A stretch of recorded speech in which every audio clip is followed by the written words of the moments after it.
All right. Welcome to episode 12 of Coffee with Parishioners. I'm here with David and Katie Lawrence, and of course, also, I think we have Chuck with us, right? Okay. All right. So I wanted to acknowledge Chuck in case he pops up at any time. How are you doing? We're doing okay. Good. Kind of bored, yeah, but other than that, doing okay. Kind of bored. Why is that? Are things a little different now than maybe recent weeks? Yes. We were very not bored during the homeschool portion, but now that that's over, we have nowhere to go and nothing to do. So, and all day to get there. Yeah, one of the questions I sometimes lead with is how have you been keeping busy? But I get the impression that as both a household of not only parents but two educators as well, that keeping busy hasn't really been a problem or a challenge for you. Yeah. Share a little bit about your experience, or? I will say, for both of us, but the mornings were really busy trying to, we have our own two boys here trying to get their schooling going, but then we also have to tend to the needs of our students, and for me, my students and teachers. So the mornings were pretty hectic, just trying to start the day off, answer emails, text messages for me, from my staff. Mm-hmm. And it got a little, it would kind of take a slump during, around 1, 2 o'clock in the afternoon. And then in the evening, it would pick back up again. So, I kind of had the sandwich effect here. My busy parts of the day were the beginning and the end. And so, the middle part was when we would try to get the kids to do their own work and tend to their schooling as well. I tried to simultaneously teach my students. I have about 140 students. I was trying to simultaneously teach them and teach my own children. That didn't work out so well. So I had to block out time where I would do my teaching of my students, and then I would stop that and then teach my children, give them a break and go back. And that worked out much better. But there were some tears all around at some point and nobody wanted to do it, and we just powered through. So we're happy it's over for sure. And how did the kids do in the midst of it? I mean, mainly I'm asking about your kids, not so much the students, but they did okay. As good as it sounds like everybody else, Yeah. They thought it would have been cool to have mom and dad for teachers at first. At first. That lasted about a day. Sam was so excited. He's in 3rd grade, and he was like, "Oh, it's Mrs. Mom. All right, this is going to be great." And about 2 days into that, man, I don't think this is going to be as fun as I thought. Because I had to become a teacher, and I am a teacher, but I had to be like their teacher, and it was tough. But we got into a rhythm, and it ended okay. Yeah, it ended well. Yeah. Good. Well, I'm glad that you have a little bit of a reprieve from that now. God bless you for persevering. From everything I've heard from different people, and I can tell it was a lot. So yeah, nice. We know what we're doing. I mean, we had to kind of. We were building the airplane while flying it. Yeah, that was. We just kind of make it up. So as you went. Just you did the best you could, and I know for me in my role, you relied on the information you got, but you also relied on prayer and God to help guide you through as well. Yeah, amen. Now I'm curious, Dave. Did you, as principal, did you have a lot of interaction with your students, or more with your teachers, or both? More with the teachers, but there were some interactions with students and parents.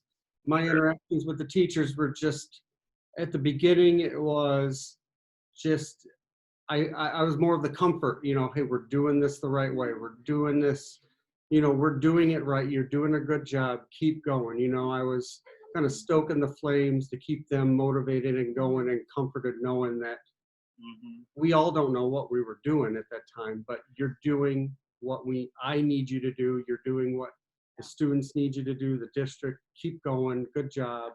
I was a cheerleader. Teachers needed that.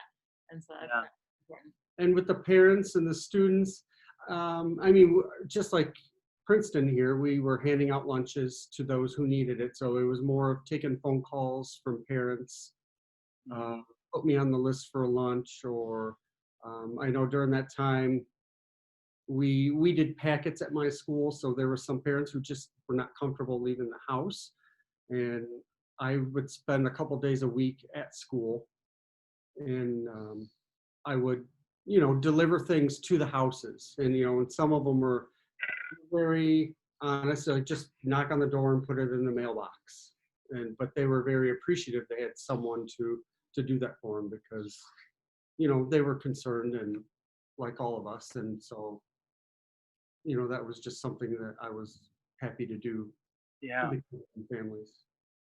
Yeah, it's interesting. I was just thinking about this the other day, how that perhaps always looking for where is the good at work, and what is God doing in the midst of even an unfortunate situation. And one of the things I was thinking about is, in the midst of all of these technological ways of doing things, that God forbid that they should never please become the norm. But at the same time, even to be able to supplement the good work that we're doing, and certainly I think this applies for the parishes, but I'm sure it applies to schools as well. That I can't help but wonder if part of where God's been at work in the midst of this is saying, you know what, like, let's everybody get up to speed with this, because it will sort of, going forward, it may have a lot of advantages, even when it hopefully becomes no longer the norm or the primary mode of operating soon. So what about, have you had any experiences of things that might not have happened had we not been in this situation? It would be interesting to share. I would say we've gone on a lot more walks. We've gone on a lot more bike rides. Everybody got a bike. That was the new thing. And I even bought a bike basket for Chuck. He did not like it. I was an impulse Amazon buy, and I returned it. He did not like it. So that was kind of a funny thing that happened. And then we also played a lot more board games. We've all gotten really good at Monopoly and things like that. And Uno. We play a lot of Uno. And so just things like that. And unfortunately, there's been a lot more screen time for the kids than usual, but I don't know. And then it's been raining for so long that it's just been hard, to find stuff to do. So we've had to get creative for sure. Yeah. Oh, that's good. Monopoly. I haven't had a good game of Monopoly in a while. It's pretty wicked here in the Lawrence house, I have to say. Yeah. I bet. Well, I usually ask this in the beginning, but what do you have there? Do you have coffee, or what's your beverage of choice today? This is my favorite teacher mug I have at home. Neither of us like coffee, so I'm a tea drinker, so I put tea in my cup today. And I don't think David has any. I don't have anything, but yeah, I'm a tea drinker. Yeah. Mm-hmm. And I don't have a mug. It's the common mug out of the cabinet. Wow.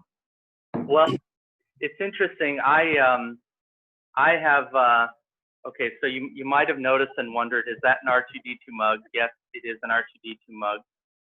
Years ago, one of parishioner that was going to Disney, and before they left, they really wanted to bring me back a souvenir, and I was like, they were like, what's your favorite Disney movie? And Disney had just bought Star Wars, so that was my suggestion, and I got an R2D2 mug. Very but nice. Has what it has out of it is, or in it rather, because it is a little bit late in the afternoon, almost evening right now. So I didn't put coffee in it, and this is going to seem really strange. I'm just going to acknowledge my weirdness in our conversation and for everyone who's witnessing it. But sometimes you get like a knack for something, or not a knack, but a hankering for something. You don't know why. I put hot chocolate in here, and it's summer. I don't know why.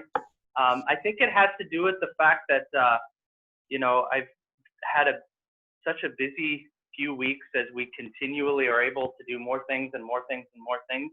And like at the start of this quarantine, if you will, like every sort of email from the diocese was more, I won't say bad news, but hard news, tough news to receive.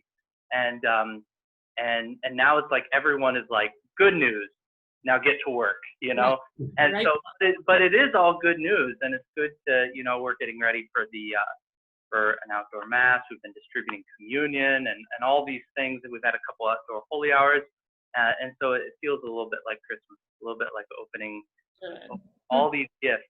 So anyway, that's the strange connection I made to get from summer to hot cocoa. Very good. A little glimpse into my scary mind.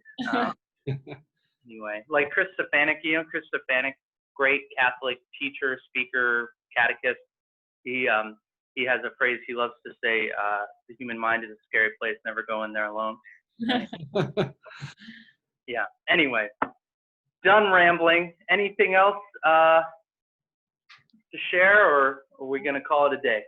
I just know that I can't wait for Mass to start again. Mhm. I just told David this afternoon that we typically go to 9:00 Mass, and we see kind of the same people, and we don't talk to them all, but you always see them, and I just miss seeing people, Yeah. and our parish family and everything, and even the kids who sometimes need convincing that it's a good idea to go to Mass, they are starting to miss Mass, Mass, yeah. and I just can't wait to get to go again. That's all. So I'm anxious for that. And the same way here. I was, laying in bed just waiting to fall asleep a couple weeks ago. I just had a feeling I miss receiving communion. Yeah. I really did, and I felt it in my chest. It's The just like absence. the Yeah. absence. I really miss, receiving communion, but also seeing our fellow parishioners Yeah. and everybody. But it's just, And just the rest of the world. We can't wait for it to open up and go and do. And I hope we have a vacation plan for the summer, and we hope it comes through. I don't know. We'll have to see. Everything else that we had planned got canceled, so we'll see. yeah. But it is interesting, like we've said from the beginning, that that one of those, the good elements is all the things that we will never take for granted again, right? Especially, please God, especially our faith, that when that hunger, that desire is there, and as it goes on, that rather than forget about, oh yeah, the Mass was a thing, like no, the desire grows even stronger, like I can't wait to get back. So I think a lot of us are in that place. I certainly can't wait to have people physically at Mass again, and I think it'll be soon. But I can't give specifics right now. But hopefully soon. Stay tuned. So good to be able to share some of the good news and the excitement, and congratulations on completing your school year. Thank you. So that'll be all for now. Thanks again for being with us on Coffee with Parishioners. Of course. Great. All right.